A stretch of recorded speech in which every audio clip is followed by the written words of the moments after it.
In our introduction, that is our topic that we are going to demonstrate today: 7 segment display. And we will use Tinkercad along with the microcontroller to let the 7 segment display function, or uh,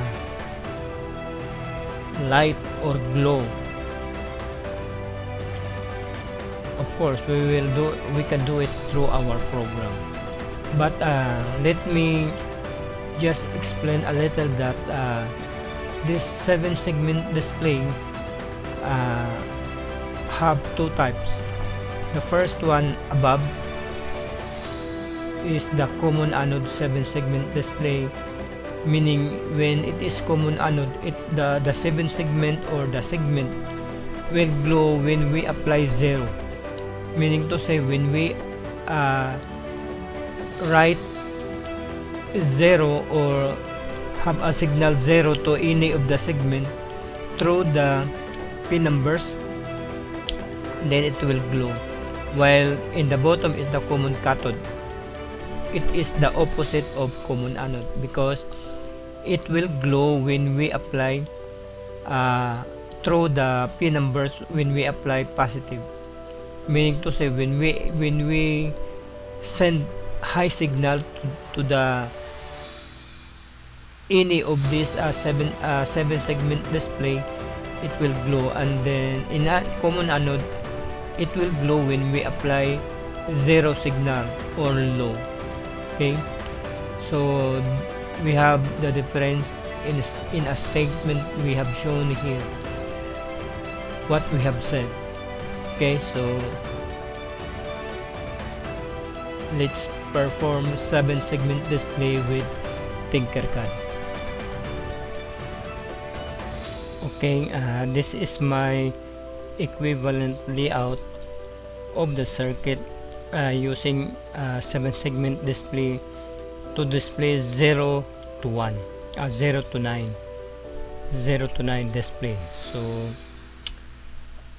if you can have a photocopy on this or have a screenshot on this, so kindly do it and then study all the connections. In my this layout, I use resistors as a limiting current resistor to just be safe, keep this segment display safe if ever there is a high signal, so we don't know. So to make it sure, so I put resistors. I think this is 1 kilo ohms resistors, and then each 7 segment display starting from A, B, C, D, A, F, G are connected to the resistors to the digital pins of Arduino. So we have I think it is a line and properly ordered, so kindly just study all the connections here. Okay,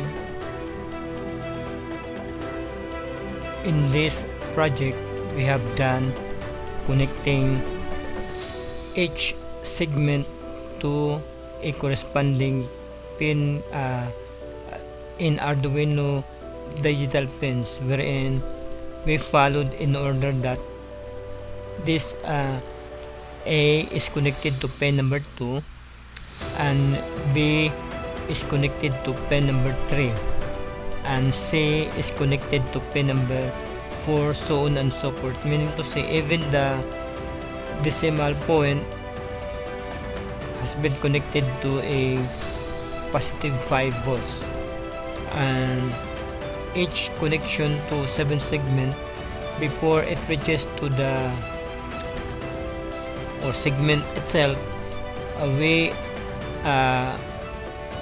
have connected the limiting resistor so that it can limit the current flow to the segment from the Arduino.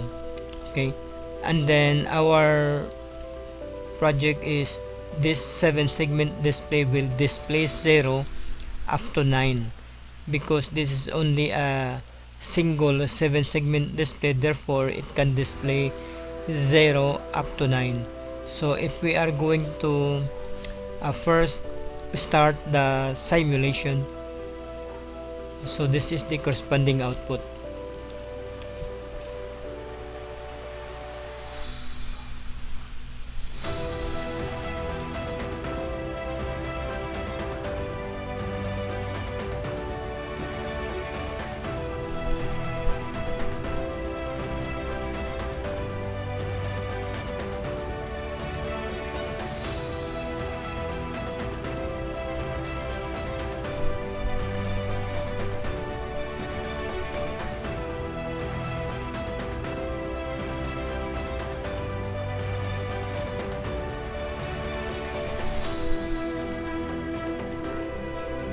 Okay, as you can notice that the 7 segment display will display numbers ranging from 0 to 9, and it will return back to 0 to 9, then return back again to 0 and reaches to 9, return back to 0, and it will continue unless you turn off the system. Okay, so by examining the code, why is it that it will display 0 first? So let us start with 0. This is the program. This is a very simple program. It is if you notice, it is too long, but there's a technique that it can minimize the statement displayed, but for this moment, let us first discuss the program itself. So that I have reference, I put comment, meaning the double slash is a comment. In other words, any statement after the double slash is a comment, so the computer will not execute those comments. So I just made this comments for me to have a reference, so that A should have pin number 2, B should have pin number 3, C should have pin 4, D assigned to pin 5, E assigned to pin 6, F assigned to pin 8, and decimal point assigned to 5 volts. Okay, so if we start with 0, from 0, so before let us start first the setup. All segment included in the program are said to be outputted from pin number 2 to pin number 8. So it is outputted, so meaning it is output. In other words, the device, the 7 segment itself is an output device. Okay, and then for our 0, in order to display 0, we have this the following statements. Digital write pin 2 should be high, because our 7 segment is common cathode. So in order to let the segment glow, so we have to send signal high. That is why in our statement it is digital write to high, pin number 2 high, pin number 3 high, pin number 4 high, pin number 5 high, pin number 6 high, pin number 7 low. So it is only pin number 7 that is meant to be low, meaning to say no light. So let us examine the pin number 7. So the pin number 7 here is connected to, I think, letter G. Pin number 7 is connected to letter G. So here is letter F, and we have here letter G. So let us examine letter G. So this is letter G, and then it proceed to here. So it is connected to pin number 7, and the rest of the pins are the rest of the 7 segment, or the rest of the segment, is connected to the appropriate pin, digital pin from Arduino. Okay. But in this content, we have said that it is high in 1 second. In another second, it should be turned to low or off. So therefore, we have to off or send signal 0 to pin number 2 low, pin number 3, pin number 5, pin number 8, and never mind the pin number 7 because it is already low, because in pin number 7, or the segment in the center, is not included because we are displaying 0. Okay, so by this way we can also set up the first one display, or number 1 display, and number 2, number 3, so on and so forth, until it will reach number 9. Okay, and it will return back because the program this program is under the void loop. Okay, so I hope something that you have learned from this project using the 7 segment, but we did not use the actual 7 segment device, but rather we uses the simulator or the Tinkercad to use one of the components 7 segments display stored in its storage facility. Okay, so thank you again, and thank you for again watching this video, and I hope you have learned something from it. Okay, thank you. Good day to everyone, and welcome again to our short video discussion. Still in the topic of 7 segment display, we will use now a common anode 7 segment display, wherein if you can notice that the layout is, or the connections are something similar to the previous discussion of common cathode 7 segment display. But to illustrate the difference,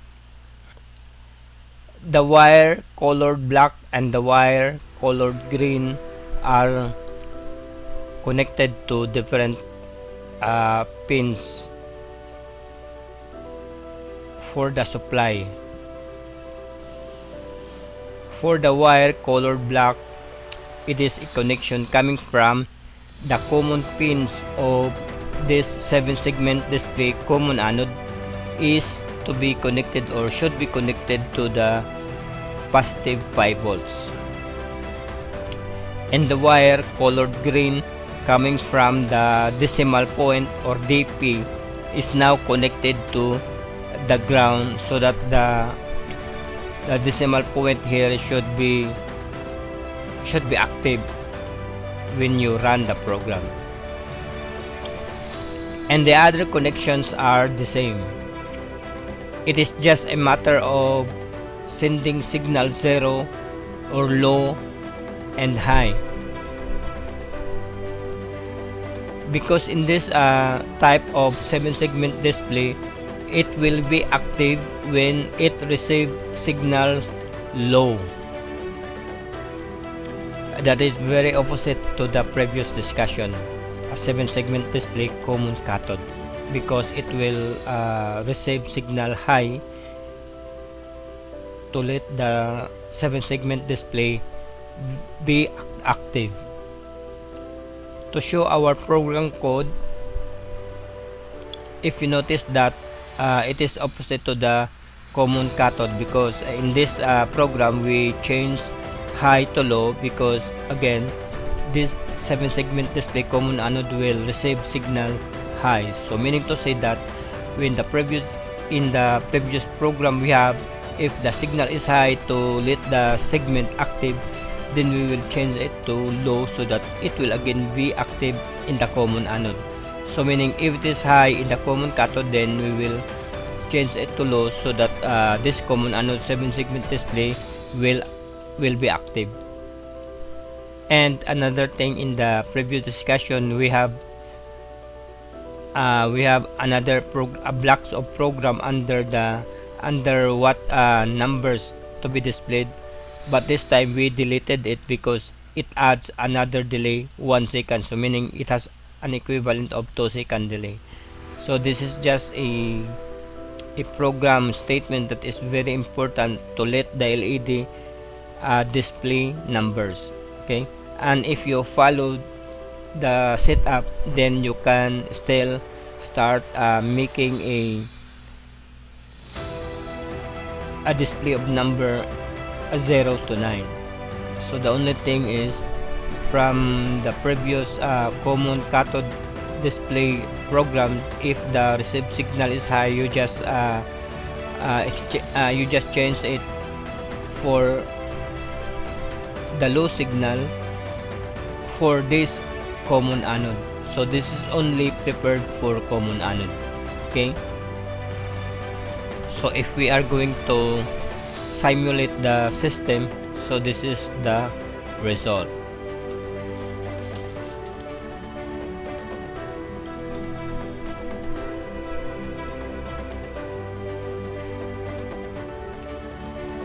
Okay, so meaning it is just similar to the previous common cathode 7-segment display, but the only thing is the signal will be active. The 7-segment display will be active when the signal is this common anode, when the signal is 0. In common cathode, when the signal is high, then it will let the 7-segment display active. Okay, so thank you for now and have a nice day.